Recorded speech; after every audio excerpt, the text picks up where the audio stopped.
The United States deployed a superpower military to contain global communism. But in 1963, for Private First Class James Rowe, that massive geopolitical machine shrank to a bamboo cage in the Mekong Delta. A clash of empires dissolved into one man surviving on a few spoonfuls of rice a day. He spent 5 years in captivity. His enclosure measured 3 feet high and 5 feet long, 15 square feet. The space offered less internal volume than a standard commercial refrigerator. The architecture of the cage engineered the destruction of the human body. Rowe could not stand. He could not stretch. Joints locked. Cartilage degraded. A guard raised a bamboo rod. The stick whipped down hard across Rowe's legs. The tight wooden grid eliminated any room to dodge the strike. Wood tore into skin. The jungle heat bred massive blisters. In the pitch black, a high-pitched whine filled the cage. Mosquito swarms descended to feed on the raw flesh. Camp commanders scaled this biomechanical breakdown. Guards forced men to kneel on jagged rocks for hours. Interrogators wired electrodes to prisoners' fingers and genitals. Raw voltage slammed through nervous systems. Muscles seized violently. Teeth shattered under the spasms. Guards screamed demands for confessions, but the primary weapon remained physiological. Rowe refused to record anti-American broadcasts. In response, his captors slashed his food intake to near zero. His starving body consumed its own muscle tissue, forcing a rapid and critical weight loss. Rowe's bamboo cell was merely the above-ground prototype. Beneath the surface, in the Cu Chi sector, operated an industrial network of terror. How did the Vietcong hide thousands of captives from United States aviation? They went 30 feet underground. The engineering prioritized total isolation over basic survival.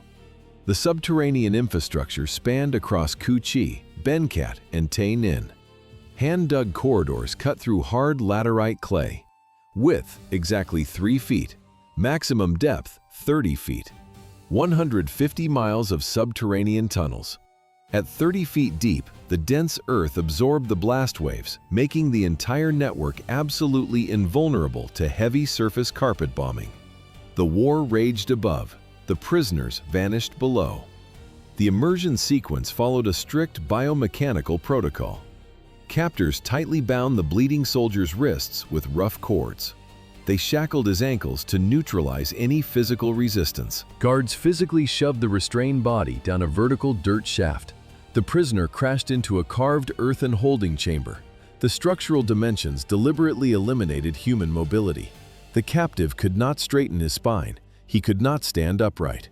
Total sensory deprivation started immediately. No light penetrated the deep soil. No ventilation shafts cleared the stagnant subterranean air. The suffocating stench of wet dirt, blooming mold, and human feces saturated the tight space. Oxygen levels steadily dropped. Pitch-black silence amplified the psychological collapse. Worms dropped from the dirt ceiling onto the prisoners. He memorized 200 names, ranks, and capture dates. He stored this entire database inside his head. In 1967, sailor Douglas Hegdahl proved that survival in this camp system meant becoming invisible to the enemy. A blast wave had blown him off the cruiser USS Canberra. Fishermen pulled him from the water. They handed him to the enemy. Hegdahl arrived at Hoa Lo prison without a uniform. Interrogators saw an unarmed man. Hegdahl weaponized their bias. He claimed absolute illiteracy. He failed to spell his own name. The administration classified him as a mental defective. Guards stopped watching him. They let him roam the yard. Hegdahl observed everything. Memorizing 200 names and ranks under severe calorie deficit required creating complex mnemonic maps in the mind. Starvation destroys short-term memory. Hegdahl bypassed physiological limits. He locked the data to the melody of a children's song. He recited the roster endlessly. He even poured dirt into enemy truck fuel tanks. In August 1969, this perceived fool would walk free and deliver a critical prisoner roster to U.S. intelligence. Back in the camp, they suspected nothing. The guards just laughed. The 200 names Hegdahl memorized belonged to men whose tracks simply stopped. What terrified American platoons in 1965 more than death itself? Disappearing without a trace. The mechanics of loss followed a strict pattern. A squad left the perimeter. They stepped into the jungle. Visibility dropped to zero. The base waited for the scheduled radio check. The operator heard a short burst of static, then absolute silence. No coordinates, no distress signals, just a dead frequency. Recovery teams swept the last known sector. They found no bodies. They located no graves. The search yielded only operational debris. Half-burned letters lay deep in the mud next to standard-issue helmets. The physical evidence ended there. In 1965, the military registered 1,928 combat deaths. A corpse provided definitive proof. A disappearance provided zero data. This engineered severe psychological friction. Platoons operated under constant paranoia. Soldiers knew they could simply evaporate from the grid. Bureaucracy required a formal category for this void. Command assigned these vanished troops a specific status: missing in action. The chain of information broke completely. Relatives waited for answers. The government provided none.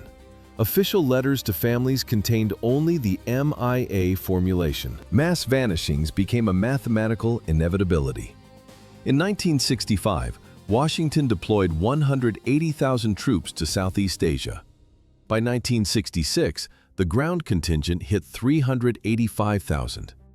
The Pentagon effectively dropped the entire population of a mid-sized American city into an unmapped, lethal biome. A conventional military machine collided with guerrilla engineering. Standard tactics collapsed. Dense jungle canopies blocked the sky. Visibility dropped to zero.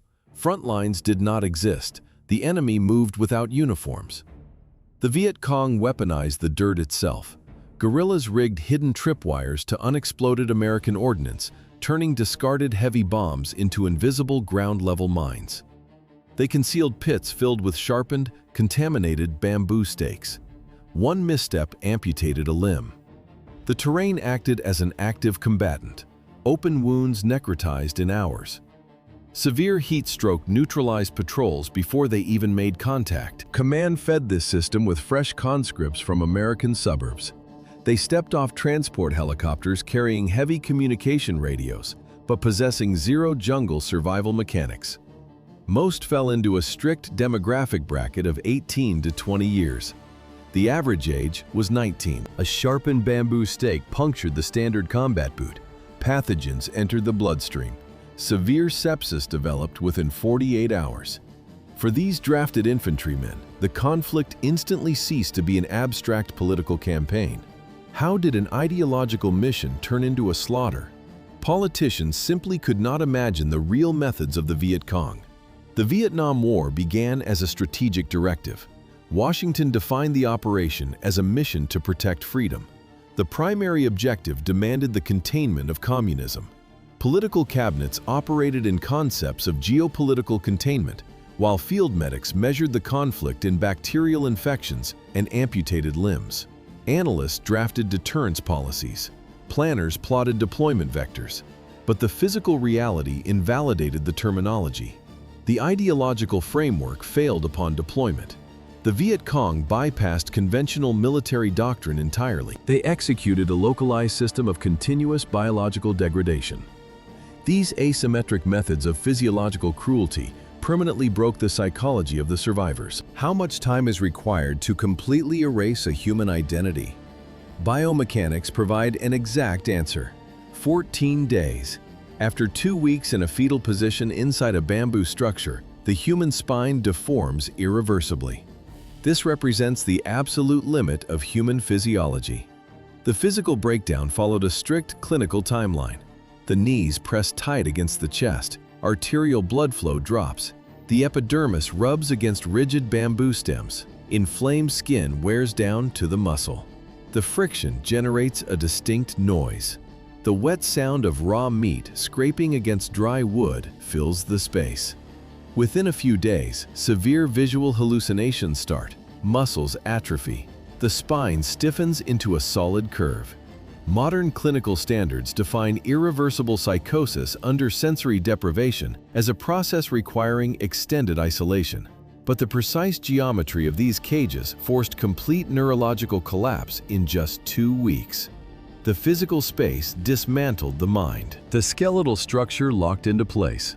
Even after rescue teams extracted them from the sites, survivors could not stand upright. Their bones remained unnaturally twisted, cartilage fused. The forced fetal posture became their permanent anatomy. This specific biomechanical destruction scaled from isolated incidents into a standard operational tactic. The Vietcong bypassed direct physical trauma. The geometry of the enclosure did the heavy lifting. The environment broke the human frame through calculated spatial restriction. Hundreds of bodies collapsed under this identical mathematical model. The final phase of this degradation required no kinetic weapons. The prisoners died from acute dehydration and cellular starvation directly inside the cells. Bodies deformed, not from kinetic strikes. They collapsed under the strict spatial geometry of the so-called tiger cages, exposed by intelligence reports in 1969. The construction materials were entirely primitive: mud, bamboo stalks, barbed wire. But the resulting biomechanical destruction of the human body was absolute and highly efficient. The blueprint traced back to Con Son Island. South Vietnamese forces repurposed old French colonial prison designs to hold political targets. The Viet Cong extracted this penal architecture and isolated it deep inside the jungle canopy. The structure dictated the trauma. Captives sat on a damp dirt floor soaked in human waste. Guards wove perimeter walls from thick bamboo and wrapped them in rusted wire. The cells lacked roofs. The open equatorial sun baked the prisoners until their exposed skin blistered and peeled away. The dimensions were mathematically calculated for anatomical failure. Cell length, often measured under 1.5 meters. This strict spatial limit forced a permanent, inescapable crouch. The posture systematically blocked peripheral blood circulation. Joints locked into place. Tissues swelled. Atrophy quickly consumed the leg muscles. Caloric intake accelerated the physical collapse. Captors distributed exactly 1 piece of stale bread per man, or a single handful of rice a day. Sometimes rations arrived every 48 hours, accompanied by a few ounces of contaminated groundwater. Then the jungle temperature plummeted. Nightfall activated a new phase of environmental assault. A low, constant hum filled the darkness. Dense swarms of mosquitoes descended onto the roofless cages, clustering thickly over open, festering cuts. Insects crawled deep inside untreated lacerations and infected ears. The climate executed the primary damage. The guards merely managed the decay. They walked up to the bamboo grid to break their own boredom. They stood over the enclosures, unzipped their trousers, and urinated directly onto the huddled bodies below. When the men failed to react, the guards thrust sharpened sticks through the narrow gaps, stabbing the locked joints of the captives. When the guards stopped breaking joints, they initiated precise cognitive strikes. They informed the captives their families were dead. What weapon fractures the mind faster than physical pain? Systematic disinformation. Interrogators presented forged Red Cross documents. They stated the American government had permanently abandoned them. The isolation was absolute. Instilling this sense of total abandonment destroyed basic cognitive functions more reliably than physical shock. The neural pathways sustaining logic and hope simply shut down. Identity erasure did not happen by accident. It served as the primary operational objective. The protocols systematically dismantled loyalty. They neutralized all internal resistance. The brain stopped processing survival. These conditioning cycles required constant pressure. Interrogators did not halt the manipulation after 48 hours. The psychological isolation ran continuously for months. For many subjects, the timeline stretched into years. The operational environment shifted. By 1970, the 6th year of the conflict, intense American bombing campaigns forced the Viet Cong to adapt. The shattered captives received a new primary function. They became tactical armor. Logistics units strapped exhausted prisoners directly to the roofs of transport trucks. Tow cables locked their limbs to the exterior cargo racks. During ground maneuvers, guards pushed these men to the very front of infantry columns. They walked first, point men without weapons. This maneuver mathematically exploited strict American operational protocols for preventing friendly fire. Enemy commanders calculated the exact hesitation time of a targeting officer. A living human degraded into a simple physical obstacle for incoming ordnance. The presence of an American uniform guaranteed absolute safety for the hostile convoy beneath it. Airborne spotters identified the captive men tied to the vehicles. They keyed their radio transmitters. American reconnaissance pilots canceled the attack order. The protocol of targeted erasure, calibrated on isolated pilots, shifted parameters in January 1968. The mechanism moved from jungle cages to city streets. What happens when isolation ward methods scale to urban infrastructure? Systematic population liquidation begins. The Tet Offensive bypassed conventional front lines. Vietcong and North Vietnamese units executed a synchronized ground assault. Strike coordinates included the capital of Saigon and the port of Da Nang. Over 100 towns and cities sustained simultaneous attacks. Global media fixated on the tactical shock, but the actual blueprint of terror operated inside Hue. As the cultural and historical capital of Vietnam, the city held a high concentration of scholars. This local intelligentsia provided the exact demographic target for a total ideological sweep. Vietcong cadres maintained absolute control of Hue for nearly a month. They sealed off entire residential sectors. They blocked the exits. Terror ceased to function as a mere military byproduct. It became a calculated instrument for mass social engineering. Arrest teams operated strictly after curfew. Government officials, local teachers, and Catholic priests vanished from their homes in the night. The outcome of this social cleansing surfaced only in late February. Advancing troops stumbled upon fresh trenches hidden across gardens and abandoned lots. Shovels broke the loose topsoil. The exhumation began. Forensic teams systematically documented the contents of the shallow pits. Stiff electrical wire bit deeply into the swollen wrists of the victims. Pathologists analyzed the cranial trauma. The findings immediately ruled out accidental combat losses. Skulls collapsed under massive blunt force strikes from heavy rifle butts. Others featured precise bullet holes entering directly through the occipital bone. This specific damage pattern indicated a strict bureaucratic execution protocol, completely detached from the active urban combat happening blocks away. Death squads followed a standardized procedure to maximize efficiency. Cold calculation. The graves hid another anomaly. Medical examiners identified American prisoners of war buried directly among the local residents. Their captors had stripped away all military gear. The Americans wore torn civilian rags to conceal their covert presence inside the occupied city limits. The total count of victims extracted from the shallow pits exceeded 2,800. Camp loudspeakers broadcasted anti-war protests from the states. Simultaneously, in 1970, Air Force Captain John Dramese absorbed his 100th facial strike in a single month. What does human anatomy look like after 100 beatings in 30 days? Vietcong forces captured Dramese in 1967. He breached the Hanoi prison system in 1970. Trackers caught him. The protocol shifted from simple confinement to deliberate physical destruction. Interrogators swung dense bamboo rods. The strikes produced a distinct acoustic snap of facial bones fracturing. The maxilla collapsed. Kinetic force dislodged teeth directly from the alveolar bone. Severe trauma radically altered his facial architecture. Massive bilateral edemas expanded across his cheeks. Deep hematomas swelled his eyes shut, entirely erasing his baseline physiological features. Cellmates stared at a stranger. A fractured jaw requires rigid titanium fixation. Without maxillofacial surgery, bone fragments fuse asymmetrically. The mandible sets at a distorted angle. The skull deforms permanently. Chewing becomes mechanically impossible. This structural failure accelerates systemic starvation. Dramisi withstood the skeletal dismantling.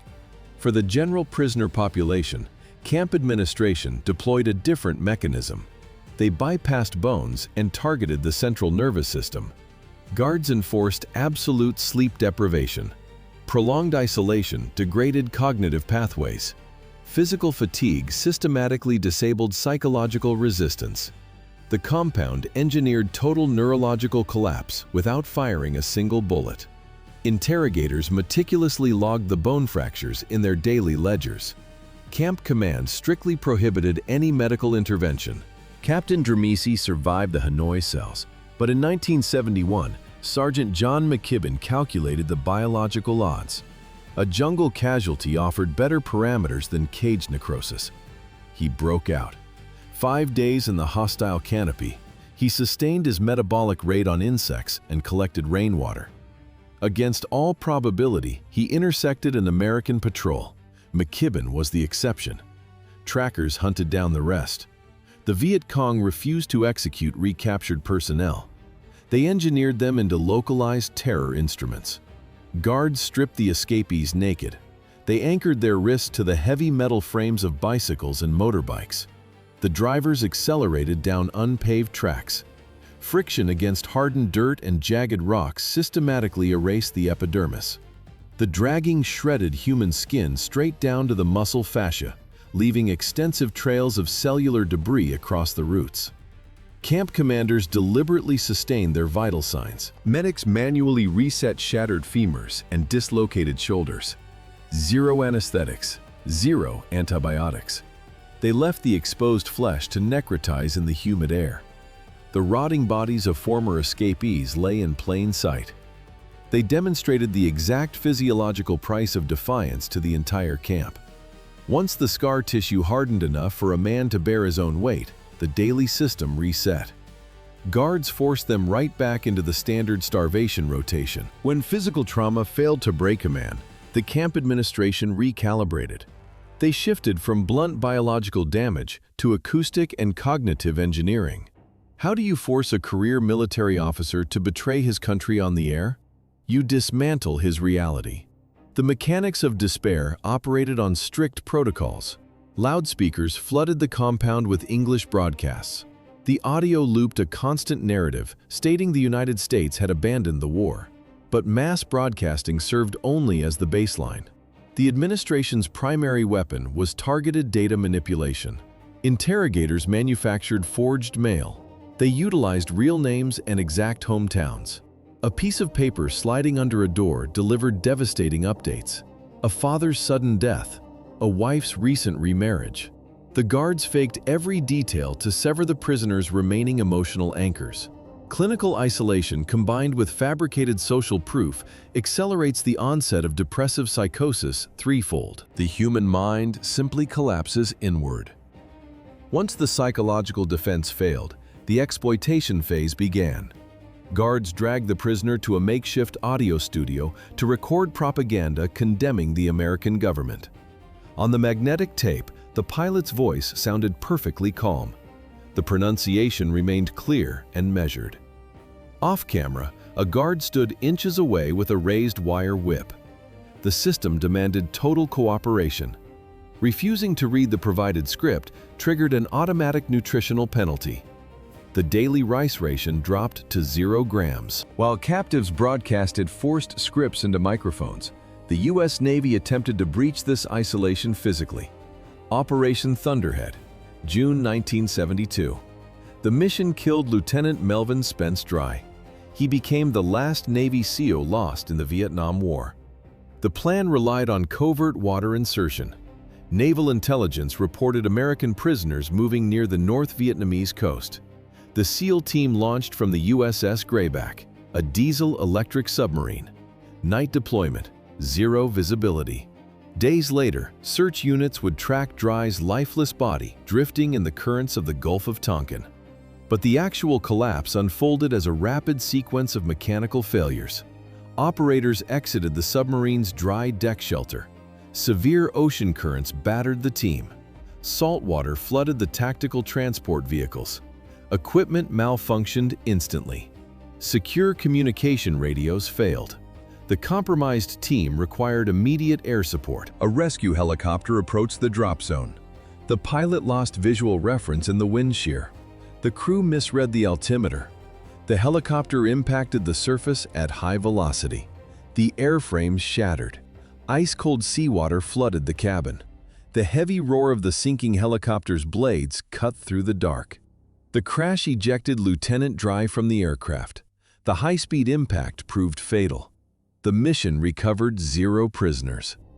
Operation Thunderhead stood as the final rescue attempt of the war. It proved a critical lack of accurate U.S. intelligence, hardware failures, poor weather, communication blackout.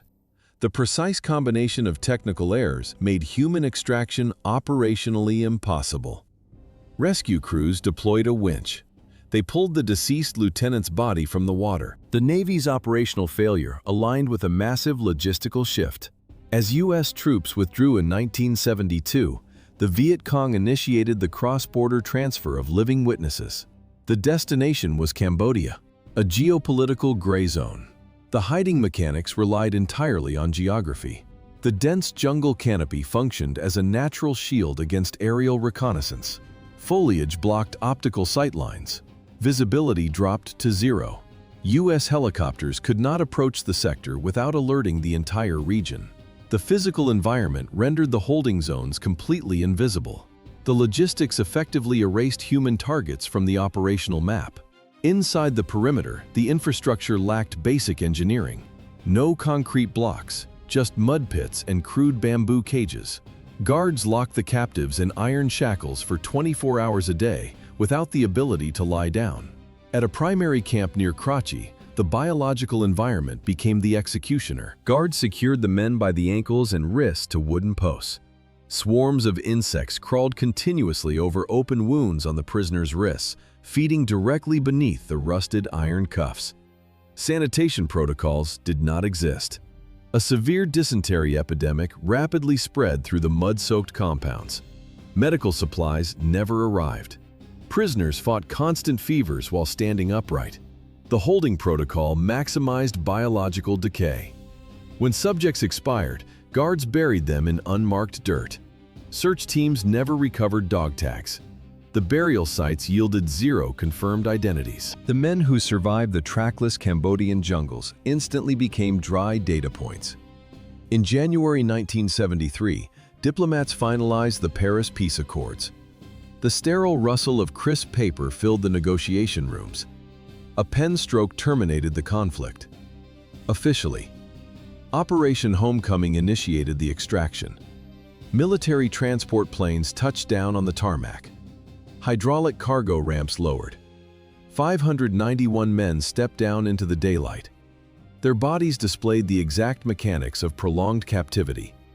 Joint calcification from continuous iron shackling. Severe bone density loss. Atrophied muscle tissue. Bureaucracy demands balanced ledgers. Here, the math failed. The official return roster created a massive statistical void. This colossal anomaly triggered decades of congressional hearings. It forced endless governmental investigations. It spawned countless domestic conspiracy theories. The defense apparatus could not reconcile the missing mass of human assets. Military medical officers opened fresh files for the survivors. The intake records documented irreversible structural and cognitive damage. Crushed spinal nerves, chronic gastrointestinal infections, permanent psychological fragmentation. The signed treaty ended the geopolitical war. The biological destruction simply changed locations. The state archived the unresolved cases in cold steel cabinets. The exact number of dossiers permanently stamped missing in action remains 1,600.